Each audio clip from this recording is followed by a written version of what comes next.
There's so much info about Pokémon Legends ZA now. Let's take a look at the map of the Kalos region. You see that? That's Quasartico. They seem to be the new bad guys, in my opinion. Do you want to know where that building is in Pokémon X and Y? It's right over the Lysander secret labs underneath the city. The same labs that have warp panel technology, quite a rare technology in the world of Pokemon, usually appearing in evil team hideouts, but now it's all over the city in ZA. And that is but one. I have 124 more things that have piqued my interest, not just from the one trailer. Oh no, I've scoured all of Pokemon X and Y and Auras, Sun and Moon, Scarlet and Violet, and Legends Arceus to pull together all the threads that might tie into Pokemon Legends ZA, so that when the game comes out, you know what to look out for. The first mystery and thing that intrigues me are the starters. Obviously, Totodile, Chikorita, and Tepig. 2 Johtos, 1 Unova, which lines up with Legend Arceus's Johto and Unova starters, as well as 1 from Alola, which tells me that there will be another Legends game coming down the line with the remaining 2 Alola Pokemon and 1 Unova. It's possible they're getting the Johto Pokemon out of the way now so that the next Legends game could be Pokémon Legends Johto, but in truth there are a number of regions that could well fit the bill. In the North Boulevard of Lumiose City, on the 2nd floor of one of the many office buildings, you can find an encounter with a Hex Maniac who just hovers in the air before declaring that you are not the one. It seems clear to me that if we're going back to Lumiose City for ZA, we should find out more about this character. Who was the one? In the Lumiose City train station, behind one of the display boards showing the times of trains arriving and leaving the station, there is a message for someone to wait in the usual place. Now, this is a very unusual secret message because not only is it hidden, none of the NPCs anywhere in Lumiose City seem to make reference to it. Again, I wonder if we'll find out who left this message. The classic story of the horde of faceless men. On Route 14 in the Kalos region, an old man tells you this story as the camera moves towards you like a snake. Any of you who have seen my recent Zygarde video knows all about what my theory on this would be. But even though he's not in Lumiose, he is in Kalos, and so I wonder if we'll find out what the horde of faceless men really is. Is AZ mortal now? I don't know why he would be. I believe he was made immortal as a result of the ultimate weapon firing, but is there anything about Floette teaming up with him or anything that happens in this game that could make him mortal again? To be fair, we actually don't know that he's immortal, we just know that he hasn't stopped aging. Guzzlord, what exactly is this Pokemon's relationship to Zygarde? They're both dragon types with a face with a mouth at the center of their body. Their power comes from their core. On top of that is a smaller crowned head with multiple appendages, and of course you find Guzzlord in the Resolution Cave, which looks a lot like Terminus Cave. These Pokemon are connected. The question is simply how, and maybe we'll finally get an answer in ZA. Is Zygarde an artificial Pokemon? It might seem odd at first, but again, any of you who have seen my recent Zygarde lore video will understand that there's a theory there suggesting that it was created as a sort of inorganic counterpart to Rayquaza, both giant green snakes, both with abilities that cancel out their trio's powers. Volcanion, there was a ton of lore hidden in Pokemon X and Y about Volcanion and its destructive powers and journeys across multiple regions. There's a theory by Tyranitar that it has ties not only to the Pyramid King Brandon, who was searching and hunting down this Pokemon, yeah, that same Brandon from the Battle Frontier, but also that Team Flare may have created this Pokemon and its supernatural organ. There were even many 4chan theories back in the day that the blackout in the middle of Lumiose City was because of Volcanion. I think it's time we found out more. Which Mega Evolution was the first? Because in the Tower of Mastery, we learn that Lucario was the first Pokemon to Mega Evolve. But then in the subsequent games, Pokemon Omega Ruby and Alpha Sapphire, we learned that not only did Pokemon kind of have primal energy within them, and we saw primal reversion for Groudon and Kyogre, that Mega Evolution has existed since way back thousands of years ago, with Mega Rayquaza being the first of the Mega Pokemon. So again, what is the true story of Mega Evolution here? So I expect we'll see all the Pokemon from the original Kalos Pokedex here in Lumiose City, just like all of the various Sinnoh Pokemon that appeared in the Hisui region. The question is, how does that work with Avalugg and Wailord?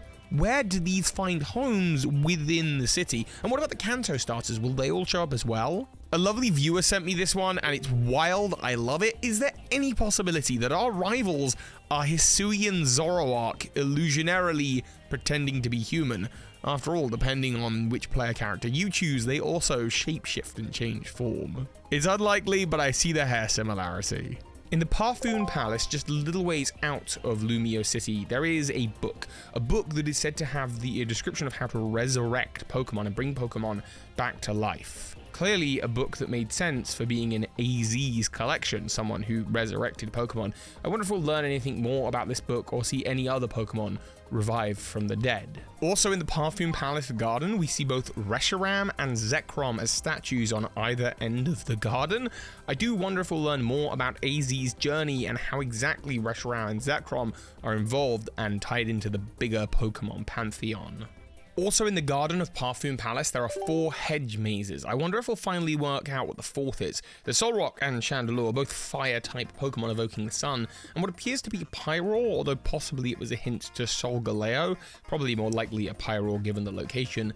But then there's this 4th hedge maze, and it's unclear exactly what Pokemon, if any, it's supposed to be. It's unlikely, but I wonder if we'll finally get a solution to this mystery, or whether it was really there, just a corner of Furfrou. Zygarde and Terapagos. What relationship do these Pokemon have?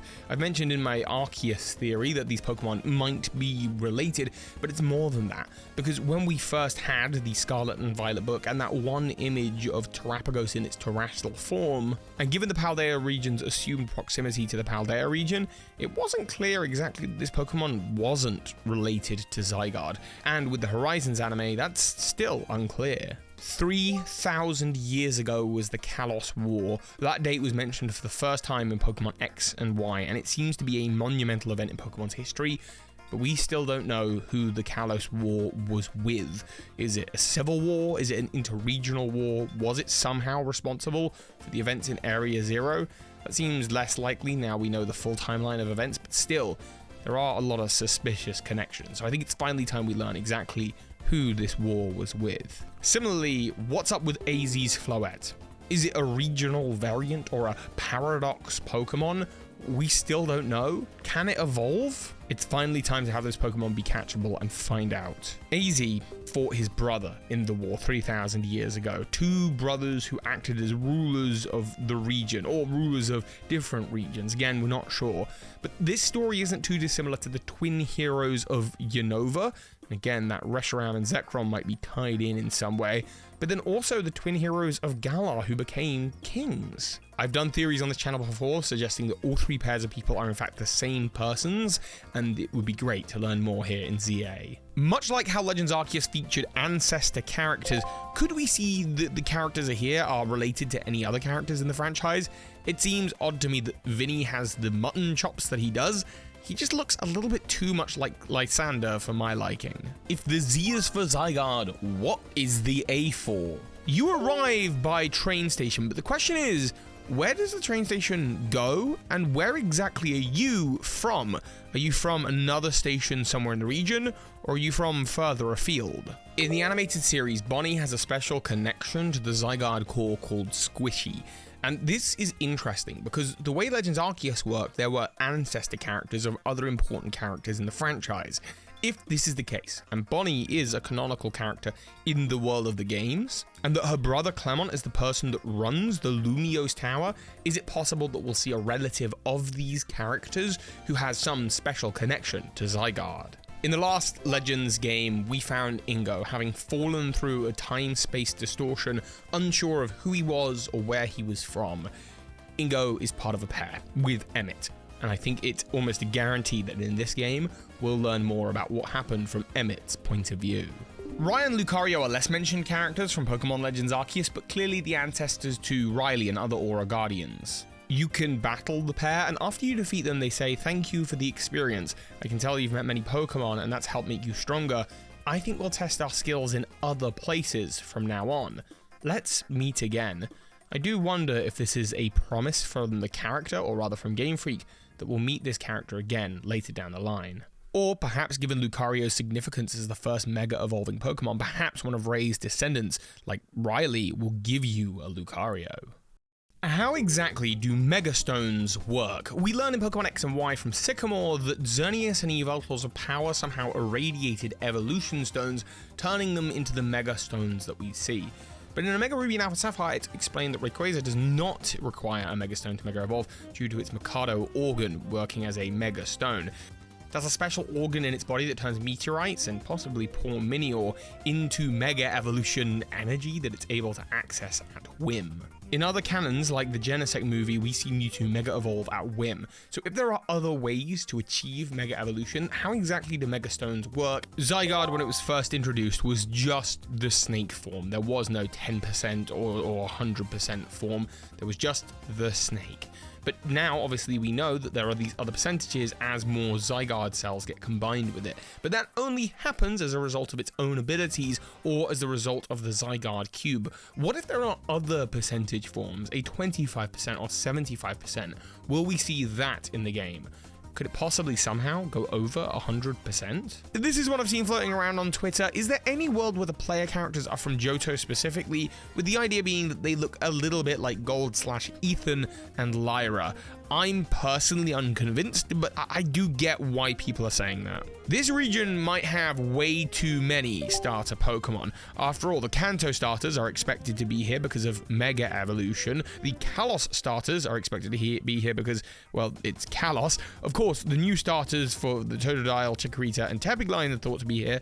But what about the Hoenn starters? They also all have Mega Evolutions. Will they be here in the region as well? Given that this takes place after X and Y, there's a simple question that needs to be answered. Did Lysander survive? And if so, what effect did the ultimate weapon have on him? Was it anything like what happened to AZ? And if you're playing Pokemon X version, he attempts to use the power of the weapon to make the player character live forever. Is that something that could have happened to him? Or perhaps is he some kind of Yveltal statue? How many years exactly is this taking place after X and Y? I would hazard a guess here that based on past Pokemon timeline videos I've done, this is happening in line with the releases of the game, with Pokemon X and Y taking place sometime around the Pokemon Worlds version of 2013, meaning this is 12 years later, happening contemporarily with games like Pokemon Scarlet and Violet. We can tell this because of the Rotom phone. It's unlikely that we'll go out there, but if we do, I want to see finally what was in that power plant in Pokemon X and Y. I'm sure it was intended for a Pokemon Z title that never came, but now it's here. Now is your chance, Game Freak. Deep in the galleries of Lumio City, there is Pokémon TCG art, depicting other moments of Pokemon canon, like Mr. Briny on his ship with Wingull. This is a Pokemon card. Will we see more modern cards like the Van Gogh Pikachu show up somewhere within the gallery? Speaking of art, in Pokemon Sun and Moon, Mina is said to be returning from somewhere abroad. She is a painter, and oddly enough, she uses a bunch of fairy-type Pokemon, which is the, of course, type introduced in Pokemon X and Y, but also she's very good friends with Ilmia, and Ilmia uses a Smeargle, an artist's Pokemon, suggesting that Smeargle is a Pokemon given to Ilmia by Mina. Ilmia's family give you the Chalor Sable, which is an item reflective of French cooking, another gift from Mina from her time abroad in the Kalos region. And everyone in the artist trainer class in X and Y uses a Smeargle, so maybe we'll learn more about Mina's adventures in Kalos and Lumio City. Before Pokemon X and Y happened, while there were some people that suggested otherwise, Pokemon was generally thought to be just happening as a sequence of canonical events. And when a remake like Fire Red and Leaf Green or Hot Gold Soul Silver came out, they were thought to just be the new canon versions over the original titles. But X and Y and eventually Oras introduced us to the idea of split timelines, a mega universe and a non-mega universe, and eventually really the community's become open to the idea that there are many mega evolution timelines and many non-mega evolution timelines. I do wonder if this game will touch more on that, or whether we'll even be seeing a version of reality that is mentioned to be part of a non-mega timeline, just something one of the characters references. Even in a Mega timeline though, Mega Evolution for Mewtwo specifically is quite odd, given that this Pokemon is a human-made Pokemon in modern day. How exactly is this possible? How can it be that Mega Stones are the result of Evolution Stones irradiated by the ultimate weapon by Xerneas and Yveltal Power 3,000 years ago, if Mega Mewtwo exists today but wasn't created until the modern era? I do wonder if we'll learn more about Magearna, because while today you might remember Magearna as an Alola mythical Pokemon, it was introduced during the year of no news between Omega Ruby and Alpha Sapphire and Pokémon Sun and Moon. In the anime, it was alongside Volcanion in a Kalos-oriented movie, and it had this thing inside it, the Soul Heart, which is said to be a source of its energy, perhaps infinity energy. So I wonder if we'll learn more about Magearna, and specifically the original color Magearna, in this game.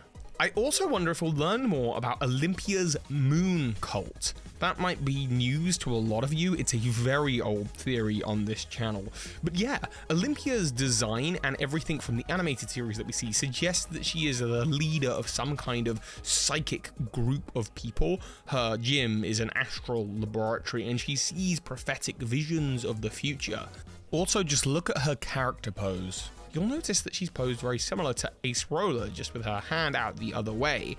And sure enough, on the island that Ace Roller is the descendant of royalty from, there is the lake of the sun or the moon, where, of course, in the past, Solgaleo, and more importantly for this, Lunala have been. Look at the designs of Olympia and Lunala. Olympia predicts the future. Don't tell me that these two are not related. I believe Olympia to be part of Ace Roller's family, but that is just speculation, and part of the ancient Alolan people that worshipped Solgaleo and Lunala in the past. Also in her city is the Sundial, a giant piece of pink crystal that has connections to Mega Evolution and Mega Stones all across the region. In the anime, it's made of some rock connected to the Megalith. We also know that it's probably connected to Diancie, the only Kalos Pokemon currently that can Mega Evolve. It looks exactly the same as Diancie's design, and one of the NPCs nearby mentions a moon dial. But moon dials exist elsewhere in the world, but we haven't seen this yet. So I wonder if we'll learn more about this sundial or this mysterious moon dial. Big mystery, big question. Can we enter buildings, please?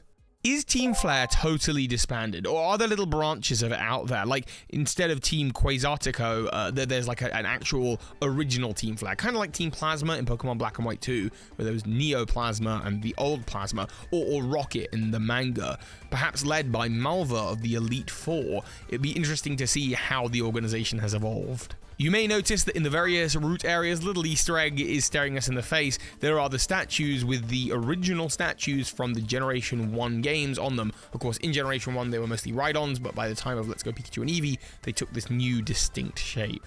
Also, you'll notice all of the catching areas, the catching zones are numbered, and they look like the route signs from across Kalos, but also they're numbered areas. We just had the Paldea region, which is filled with numbered areas, which at the center of which is Area 0. Could there be some kind of Lumiose City version of Area 0? If so, I'm not alone, I'm sure, in thinking that the Lumiose Tower, either the very top or deep below it, is where the Underdepths would lie.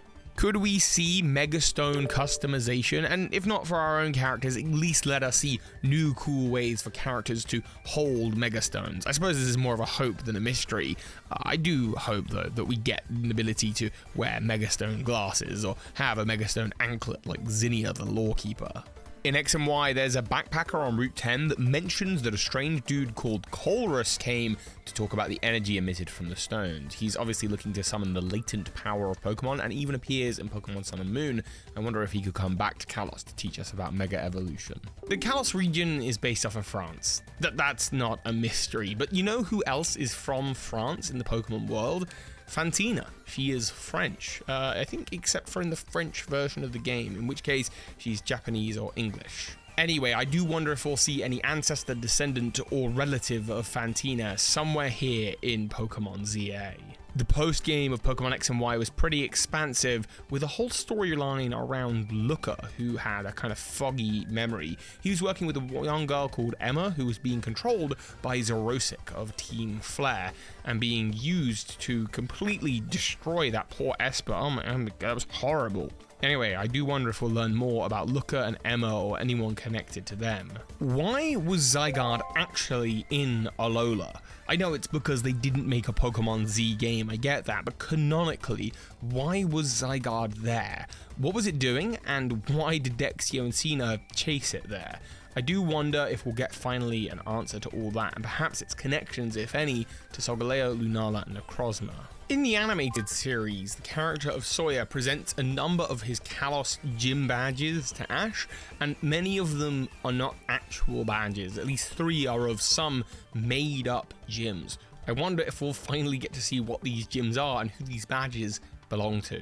A fire, water, and flying badge by the looks of it. Ash Greninja goes hand in hand with Mega Evolution. And the thing is, the Ash Greninja is actually quite an odd term for it, because there is an anime episode in which we learn that a similar Greninja existed hundreds of years ago. So I do think it's prime time that we learn a lot more about the Ash Greninja, so to speak, and if we will finally get it again in the games. You can now catch every Vivillon form, including one of the 2 event forms, apart from the Pokeball pattern. Vivillon was first introduced in X and Y, so it makes sense that it was a big part of the theming of that. And since X and Y came out over 10 years ago, we've had all of them, but the Pokeball pattern is still elusive. I do think this will probably be the game where we can finally get this Pokemon as an in-game event. I wonder if we'll learn more about the history of Wickstrom. His armor is actually Galarian armor, or at least a variant of Galarian armor, as seen in Pokémon Legends Arceus, when the Johto native Commander Kamado wears that same armor. So I wonder if we'll learn more about him, his origins, and perhaps his time tied to the Galar region. Most recently, we got the Indigo Disc, and in that, Cyrano heads up the Indigo Disc project, the whole Blueberry Academy, and he wears a scarf with the emblem of Aegislash and Honedge. Given their ties to the Kalos region, I do wonder if we'll find out more about him as well. In Pokemon Shield version, the Kalos native Pokemon Malamar has an entry of particular interest. It's said that Malamar's hypnotic powers played a role in certain history-changing events. History-changing could be past or future. I wonder if we'll see any of that here. Within the confines of Lumio City, I do wonder how they're going to handle fossil Pokemon, including the Kalos native Tyrunt and Amoris, but then also the Mega Evolution that is Mega Aerodactyl. Earlier on, I mentioned Diancie. Diancie is created from the mutations of a Carbink. First of all, there are actually a ton of different anime-exclusive Carbink forms. I wonder if we'll see more Carbink forms in this game. But also, I wonder if we'll just learn more about Carbink and Diancie's relationship and how that transformation happened. I did a theory on that a long time ago. I know you'd enjoy because it still holds up well today. Camp Ferris Town is an otherwise completely unnotable town in the Kalos region. There is a castle there and a Pokeflute. I wonder who the castle or chateau, I suppose, belonged to. I wonder if we'll learn more about the various chateaus and castles across the region and what happened to the person, AZ probably, and his brother, who heralded these castles. Later in this video, I'm going to mention a couple locations I think it would be really important to visit if we're exploring the lore of the legends of the Kalos region. But there is one area in particular that I almost don't see how we can't visit, which is Geosenge Town. I understand we may spend the entire game in Lumio City, but how do we not visit the location of the ultimate weapon? Pokemon X and Y, we got our last evolution, Sylveon, the fairy type.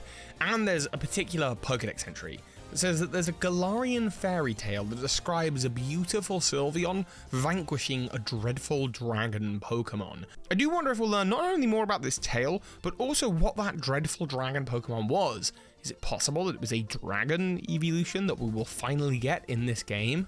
Being a sequel game, this game joins the ranks of Pokemon Black and White 2 to Black and White and Gold and Silver to Red and Blue, and it provides us once again with the same cool opportunity that Black and White 2 missed, but Gold and Silver did perfectly. Give us the chance to challenge our old player characters from Pokemon X and Y. Will we see Calum and Serena as bosses somewhere in this game? Is it possible that in some kind of different timeline, what we're actually seeing, this urban redevelopment plan, is happening after the anime events rather than the video game series. It seems odd to cross the canons like that, but Pokemon has played around with this kind of thing. I mentioned the bit about Alan earlier actually also being referenced in the games. And here's the thing, in the anime, it was Lumiose City and the Lumiose Tower that Team Flare attacked with Zygarde.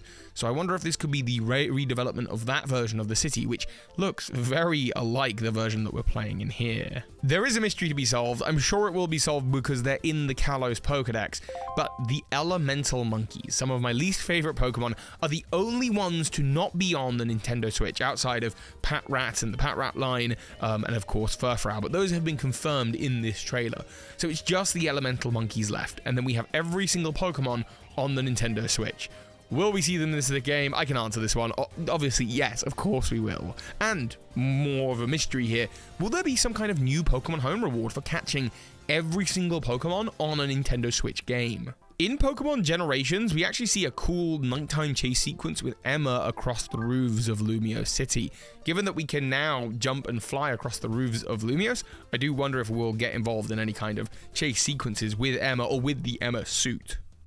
Does Sycamore still work at his own lab? In a Kalos Pokemon Center, Blue is referenced as visiting Kalos. Obviously, I'm not expecting Blue to be in Kalos, although in Let's Go Pikachu and Eevee, he does give the player character the Shallow Sable, so maybe, actually. Nonetheless, I do wonder what he was doing there, and if we'll somehow find out. Wouldn't it be cool if he appeared in this game? In Pokemon X and Y, Lucario is a forced gift to you. It is a Mega Evolution that you must have to understand the basics of Mega Evolution. And in this trailer, it seems to indicate that, yeah, you, the player character, will be using a Mega Lucario. Lucario is the Aura Pokemon. It's all about Aura, and the legendary trio, Zygarde, Xerneas, and Yveltal, are known as the Aura Trio as a result of their Aura Break, Dark Aura, and Fairy Aura abilities. With that all being said, will we learn more about Aura and how Mega Evolution ties into it, and what Lucario's role within that is? Speaking of fairies, in Laverre City, there is an odd clock, a 13-hour clock. This is to do with fairy folklore, the 13th hour being the hour of fairies, an unusual and spiritual time. I just wonder if we'll learn more about it or see it have any kind of plot relevance somewhere in this game. It's quite a way out from Lumiose City, but the Tower of Mastery sits on the Kalos coast, and it is a place where Karina and Gherkin's ancestor once said they found a Megastone, causing Lucario to become the first known Mega Evolution. As a place that houses the history of Mega Evolution in the region, I'd find it unlikely that we don't go back there. Speaking of returns, Volo. At the end of Pokémon Legends Arceus, Volo says that they do not care how long it takes, how many years, how many centuries, they will get what they want. Volo, as the main antagonist of the Legends series so far, being just one game of course, I do wonder if we could see Volo return for ZA. Credit here to Soul Silver Art. In the Kalos Pokemon League, there are statues of a hooded figure, a jackal-like dog, and some kind of hero or heroine wielding a sword featuring a Pokeball. This statue is so important for the Pokemon League identity, it actually appeared in Smash Bros. On the Pokemon League Kalos stage. There's also a classical depiction of a dragon in Drasna's room, so the question becomes, what creature or Pokemon do these gargoyles represent? Not far from where the ultimate weapon fired, there is Reflection Cave. Not much is known about it in games, but in the animated series, those reflections appear to be gateways to other dimensions, other realities where alternate versions of Ash and the gang actually interact with Ash. So there appears to be a time-space rift inside of a cave that's not far away from where the ultimate weapon fired. Even if we don't visit the cave, I do wonder if we'll learn more about the firing of the weapon and how it could cause such a thing to occur. Will we learn more about the Pokeball Factory? The Pokeball Factory is the only one that we know of in the Pokemon world. There don't appear to be any others in other regions. Is this the Pokeball Factory that Silphco runs and uses to mass-produce Pokeballs across the Pokemon world? I want to know more about how the economics of Pokeballs work generally, and this would be the place to do it. Even if we don't leave the city and visit there, there is a Pokeball specific shop in Lumiose City that again could just give us a ton of lore about the history of Pokeballs, including old Pokeballs like the Hisui Pokeballs. And naturally, in the game all about Zygarde, how can I not be interested in Terminus Cave? What exactly was this tunnel system being dug for? Also, while I'm talking about other areas in the Kalos region, I am curious in the Pokémon Village, a place where abused and sad Pokémon go to escape human life. It seems to be somehow magically or mysteriously protected, with Mewtwo watching over it. I'd love to learn more about this location. And an anime exclusive location, and just a word that I mentioned previously, the Azoth Kingdom. Azoth is the word where AZ gets its name. Project Azoth is mentioned in Omega Ruby and Alpha Sapphire inside the bases of Team Aqua and Team Magma. It was their planned to recreate the world in the images that they wanted, and Zinnia knows an awful lot about it. Azoth is a particularly powerful and important word in relation to alchemy, and so yeah, it's an important place. And the Azoth Kingdom is, in the Volcano and the Beginner movie, a place within the borders of Kalos. So I wonder if we'll learn more about Azoth as a kingdom or as a concept in this game. I mentioned Drasna earlier from the Pokemon League. She mentions that she's from a town where people respect tradition and worship dragon Pokemon. It seems likely that she's actually from Sinnoh and is related to the champion of that region, Cynthia, where Cynthia's grandmother also lives in Celestic Town. That town, as we know, has histories all the way back to the days of the ancient retreat in Hisui, where the Celestica people came from. So I wonder if we'll learn more about Drasna's ties to not only that family, but perhaps also to the ancient Hisui region. On Route 22 in Kalos, just south of Lumiose City, there is the Chamber of Emptiness. It is a narrow pathway that leads into a circular cave room in which you can find the Arceus Spooky Plate, or the Megastone for Bennett at a particular time. All of that being said, aside from this feeling of ghostliness and abandoned Pokemon dolls, this room has nothing in it, but there's a whole cave for this? Why? I wonder if we could learn more about this cave, or as it's called in Japanese, the Hollow Room. Another cave I'm dying to learn more about is the Sea Spirit's Den. In Pokemon X and Y, we see Articuno, Zapdos, and Moltres flying across the region as roaming Pokemon. They rest at the den of the Sea Spirit, and the Sea Spirit is probably a reference to the Beast of the Sea, Lugia, the Trio Master, suggesting that Lugia was even once there roosting in the Kalos region. Does Lugia and the legendary birds have any tie to this region at all, and will we see them in Lumiose City? Nosepass. This one isn't actually just about Nosepass, but it's something I've noticed in recent Pokemon games, starting with Pokémon Legends Arceus. Nosepass is a Pokemon that faces north, according to its Pokédex entry. And if you're searching around the overworld, either in Legends Arceus or in Kitakami, you will notice Nosepass always turns to point north. This is a little bit of attention to detail that I love, and I just like to see that they continue to do this, whether with Nosepass or any other Pokemon, and really integrate them into the world the same way their Pokédex entries say that they interact. Will there be any time travel in Pokemon Legends ZA? There was in Pokemon Legends Arceus, of course. The main character travels back in time. In fact, some might argue that Arceus' appearance in the Hall of Origin in Brilliant Diamond Shining Pearl is as a result of the actions of the player in Pokemon Legends Arceus. You need completed Pokemon Legends Arceus save data on your Switch to be able to access this event in BDSP. So with all of that being said, is time travel going to have any feature in this game? And again, not necessarily linked to you, the player character. Perhaps that could be Volo, or perhaps it could be you, either from the past, or, as we've seen with Pokemon Scarlet and Violet, there's been a big theme on, the future. We actually met an ancestor character of one of the Kalos gym leaders in Pokemon Legends Arceus. Garrick was an ancestor of Wulfric, the Ice gym leader. So I just wonder if we'll learn any more about that family and that man's very odd tattoo. We learned that Professor Sycamore is from the Sinnoh region originally. He must have studied under Professor Rowan, who has been the professor for a very long time.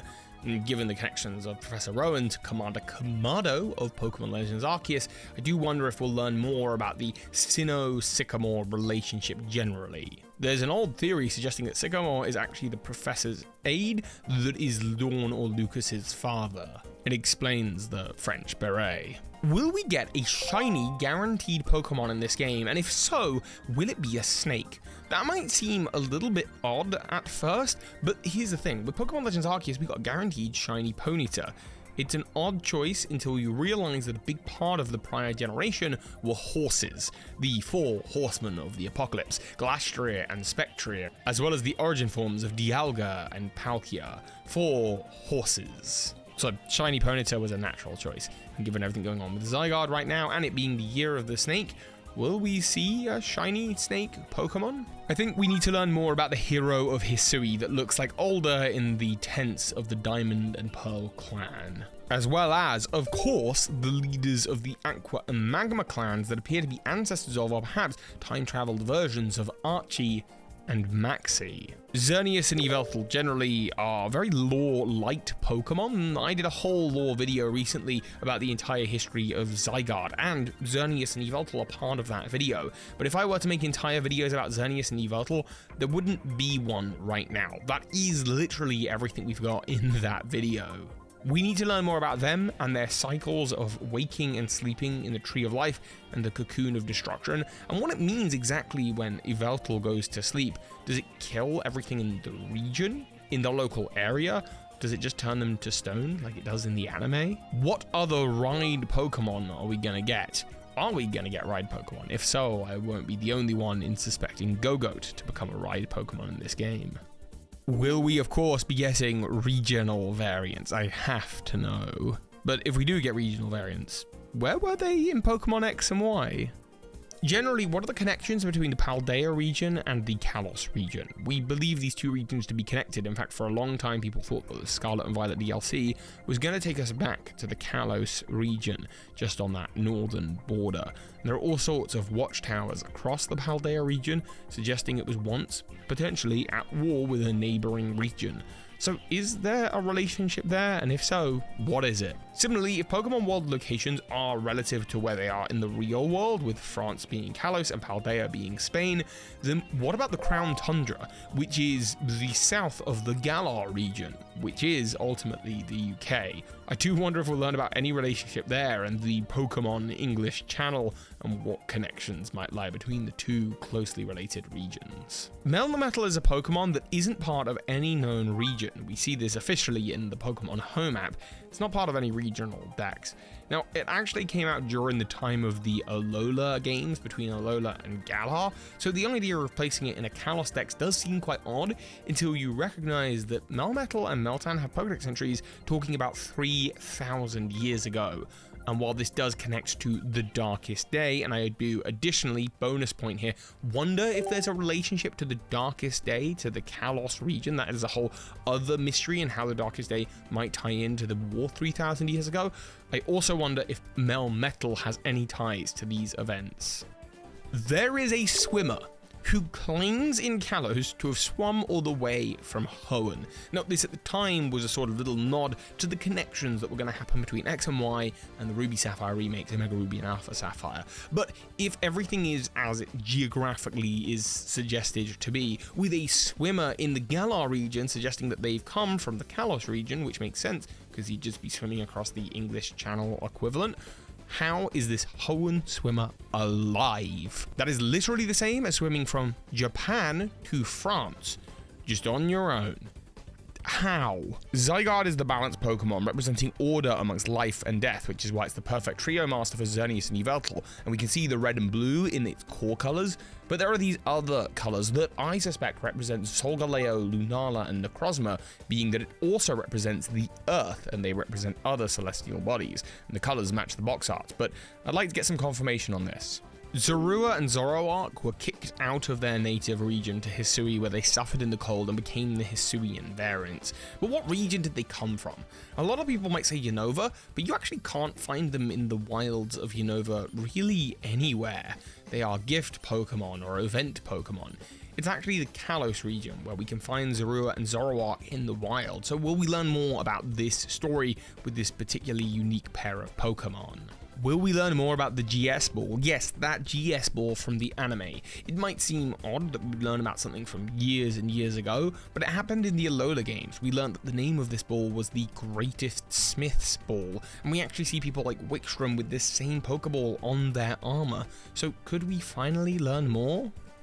In the years before and since Pokemon X and Y, there are other Pokemon that are clearly French-inspired that feel like they belong in this region, so I'd love to see if we might actually see that with Pokemon like Dashbun, Mr. Mime, Excavalier, Chandelure, Superior, or Empoleon. Will we learn more about Mega Latias and Latios in this game, and specifically, will they even appear in this game? They seem to be such Hoenn-focused, Southern Island-focused Megas. At the same time, if you're bringing back Mega Evolution, why wouldn't you bring back all of the Mega Evolutions? So it would seem odd for them to not be here, but at the same time, do they really fit in Kalos? I'm not quite sure how it would work. It's not just them, there's also Mega Rayquaza, which may find its way into the story somewhere with something to do with the Draconids, but there's also Primal Reversion, the other form of Mega Evolution for Groudon and Kyogre.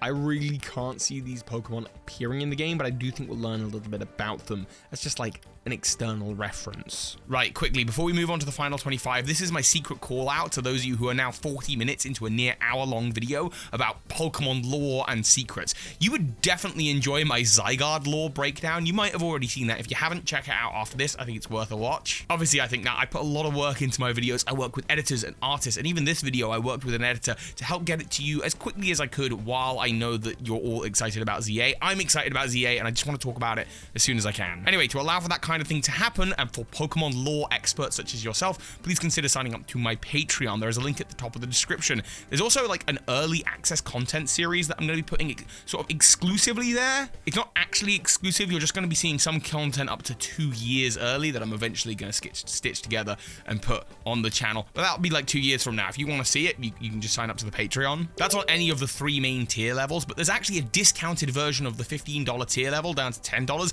It's just for those of you who are signing up in the first couple months before May 1st, and anyone who signs up to that tier or above, you're going to get access to a physical coin, a collector's coin, the Lorekeeper Co-Founders Club, because that's who you are. You are the people co-founding this channel and my relaunch, allowing it to happen. It's a real physical golden coin. It's on the way in the post to me. I'm going to hold it in my hand in the next couple days. I'm very excited. On one side, you have the mysterious mascot, Lorekeeper Toby Co-Founders Club, and on the other side, you have, well, my cat.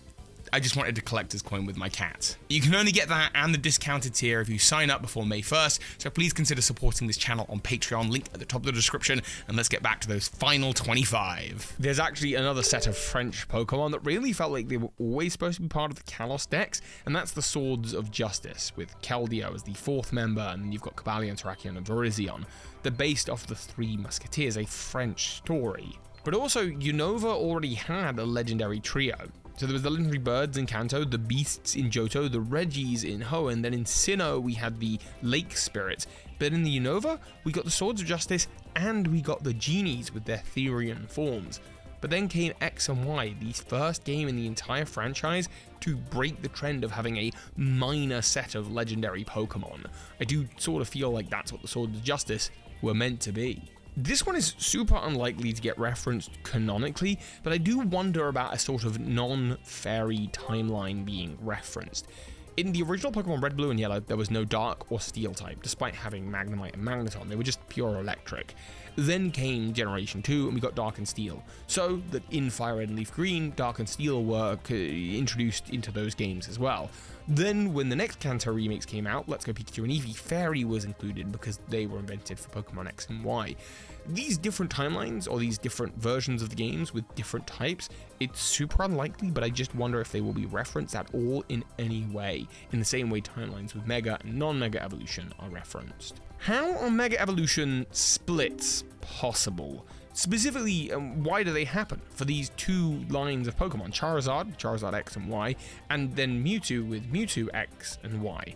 How does this happen and why? The Pokemon XYZ series had a character that was kind of a fan favorite, Alan, the person who beat Ash and became champion of the Kalos League. But this person is also canon in the world of the games, referenced in the Oras Delta episode. I wonder if we'll finally see the canon game version of this character.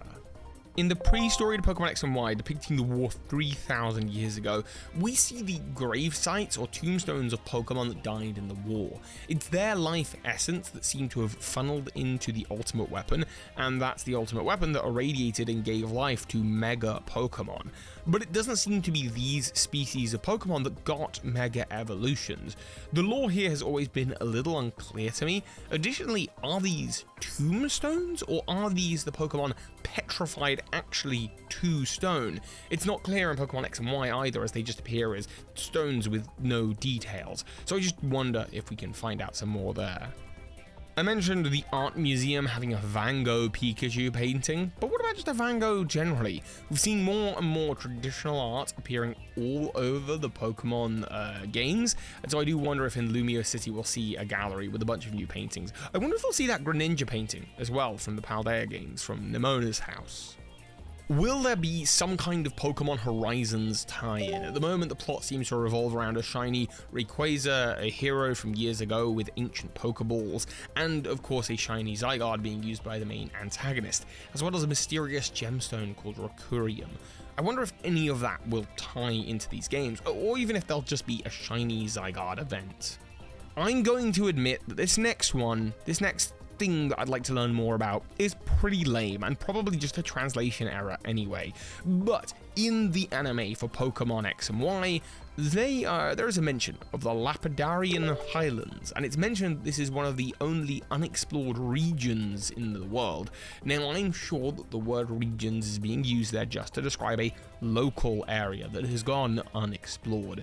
However, it is odd that they use the word region, just given how important the word region is to the Pokemon franchise. Is there some other unexplored region? Is this what the Lapidarian Highlands was meant to be? The south of Kalos? Were we supposed to explore more of the region? We actually see the south of Kalos in the animated series on the map.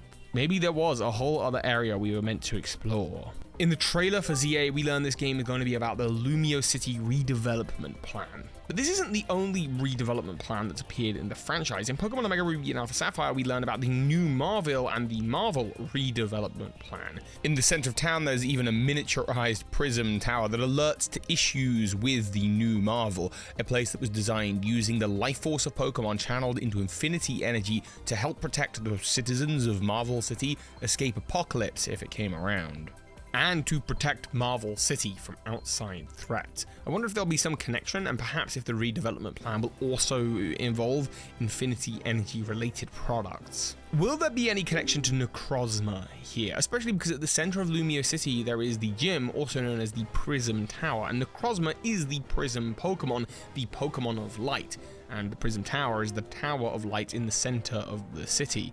It's not too dissimilar to Ultra Megalopolis, so I wonder if we'll see some kind of connection there.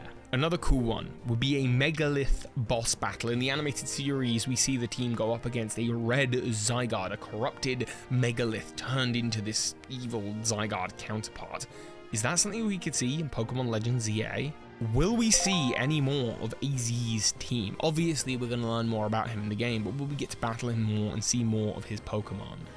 Will we get any new Pokeball types, like the Hisuian Pokeballs, or of course the Origin Ore Pokeball? I hope that we do, and I hope we kind of see the Origin Ball again. Or maybe the Strange Ball makes a canonical appearance. Underneath the city of Paris, France, there are the catacombs, a labyrinth of skeletons where people actually go missing every single year. I do wonder if this could act as a feature for the games, as some kind of underworld counterpart to the overworld that is Lumio City, a city of light built over a city of dark and the dead. It sounds a little morbid, but it would be the coolest thing to see this in Pokemon Legends ZA. Roller skating is all the rage in Kalos, and very Kalos specific. Did we get roller skates? It'd be cool if we got roller skates. What has the evolution of the Holocaster tech run by Lysander looked like over the years, since or before Pokemon Legends ZA? In the trailer, we see holograms all across the city, including full humans having conversations. Given its connection to Hooper, will we see any Pokemon Masters tie-in? Finally, with ZA, Pokemon Masters has acted as this sort of very canon game, but on the outside of all Pokemon canon. given that the game's been running now for over 4 years and has a very in-depth story, I do wonder if we're going to finally see it tie into the main franchise. How exactly are we going to collect all the Zygarde cells? Is it going to be like in Pokemon Ultra Sun and Ultra Moon, or is it going to be kind of like the Spiritomb embers that appear, all the wisps over Pokemon Legends Arceus? That'd be cool to know. In Sun and Moon, Dexio and Cena give you the Zygarde Cube, an item that looks artificial, but actually a correction from my lore video, we don't know for a fact that it's human-made, it just seems to be that way. I wonder if we'll learn more about the origins of this item. Will we finally get an Yveltal second form to act as a counterpart to Xerneas? It shocked me when the games first came out that Xerneas had a second form, the active and inactive mode, especially because I bought the game because on the box art, Xerneas looks amazing, and then you catch it and it looks hella boring. It also just always struck me as odd that Yveltal didn't have a second boring form to go in line with Xerneas's. So what's up there? Will we finally get to see that? Another Pokemon Shield Pokédex entry. Long ago, there was a king who wore the helmet meant to resemble the head of an Aggron. He was trying to channel the Pokemon's strength. What's interesting here is that Aggron also has a Mega Evolution. I do wonder if we could learn more about this ancient king and whether it would be wearing the head of a regular or the helmet of a Mega Aggron. Will this game finally provide an easy way for us to catch regularly the mythical Pokemon of the Kalos region? Generally speaking, many of the mythical Pokemon now can be caught in reliable ways. Mew can be caught through Pokemon Go or BDSP, Celebi through the Virtual Console Crystal, Jirachi can be got through BDSP again, or the Pokemon Channel Disc, Deoxys through Oras, all of the Sinnoh Mythicals from Pokemon Legends Arceus, or again, BDSP. The Unova Mythicals, Victini is Pokemon Go, Genesect also possibly Pokemon Go, Keldeo can be got reliably through the through Sword and Shield, and then there's Meloetta who can be got in the Indigo Disc. Many of the modern mythical Pokemon can be caught reliably through modern methods like Meltan through Pokemon Go, or Magearna through the QR code that scans into Pokemon Sun and Moon, but the Kalos ones that's really where the buck stopped. Volcanion, Hooper, and Diancie. There needs to be some kind of reliable way to catch these Pokemon. I think we're going to meet the people responsible for the Rotom phone. The Rotom phone has been appearing since Pokemon Sword and Shield, but before it was a phone, it was a dex, the Pokedex, the Rotom Dex, that was created by Clement of Lumiose City, likely researching in Sycamore's lab where there were Rotom parts. And on top of that, we've recently had a mention of the sort of board of the company that runs the Rotom phones being Nemona's father, who is on that board. And given the fine Greninja artwork in her house, I'd say we have a lover of art, someone that you would find in Lumiose City. So I do think there's a connection here. I wonder if we're going to see Xerosic as well. Xerosic was a big part of the Lumiose City post-game to do with Luca and Emma, the Essentia suit that Emma was wearing. And what's really odd is in that post-game, there's not only the Lumiose Vandals, who I hope, or the Lumiose gang that I hope we see more of. We get to see if there's like a gang going around the town, controlled by Xerosic. But also, there's a photo on Luca's desk of you, Luca, Emma, Mimi, the Esper, and Xerosic all standing side by side. My memory of that post-game isn't great, but it seems a little odd to me. And this one is an absolute favorite. I'm actually working on a video about this right now, so do make sure that you are subscribed so that you see my video on this. And that is the idea that Paradox Pokemon with their ancient DNA might have some tie to Mega Evolution that also seems to be the form that Pokemon may have taken a long time ago. Salamence, you see, and Roaring Moon both have similar forms when Salamence is Mega evolved, and there's even an entry in the Pokedex that suggests that, yeah, Paradox, Salamence, Roaring Moon, it has some tie to a phenomenon from another region. So with that being said, and the big question that I want to find out more about is, are there other Pokemon that can Mega Evolve? Can the other Paradox Pokemon, or their real Pokemon counterparts, can they Mega Evolve? And if so, will they look anything like their Paradox counterparts? For that, you will have to wait for my future video. So again, make sure you are subscribed. You don't want to miss it. Once again, a quick reminder and thank you to anyone who signed up through Patreon. Do not miss out on the Co-Founders Club Golden Coin. It is linked in the description, and a special thank you to all of my Patreons who are already supporting this channel.